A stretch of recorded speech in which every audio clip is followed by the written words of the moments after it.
নবী করিম সাল্লাল্লাহু আলাইহি ওয়াসাল্লাম বলেছেন যে বান্দা আল্লাহর কাছে যদি কোনো মুসলমান যদি আল্লাহর কাছে কোনো দোয়া নিবেদন করে, দোয়া কবুলের অন্যতম প্রধান শর্ত হলো হালাল উপার্জন, সেটি ঠিক থাকার পর যদি কেউ দোয়া করে এবং সে যদি কোনো অন্যায় কাজের জন্য দোয়া না করে এবং আত্মীয়তার বন্ধন ছিন্ন করার জন্য দোয়া না করে, অর্থাৎ খারাপ দোয়া যদি না করে, তাহলে আল্লাহ তাআলা অবশ্যই তার দোয়া কবুল করেন। সেটার তিনটা প্রক্রিয়া আছে। এক, সে যা চাইছে আল্লাহ তাআলা সেটাই দিয়ে দিয়েছেন, হয়তো একটু আগে বা পরে।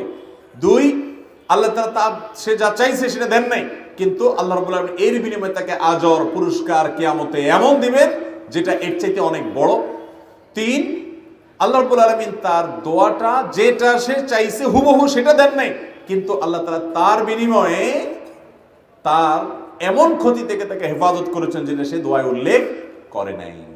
তিনও ভাবে তার দোয়া কবুল হতে পারে। অর্থাৎ ইমানদারের দোয়া এটা বিফলে যায় না যদি সে শর্ত পূরণ করে দোয়া করতে পারে।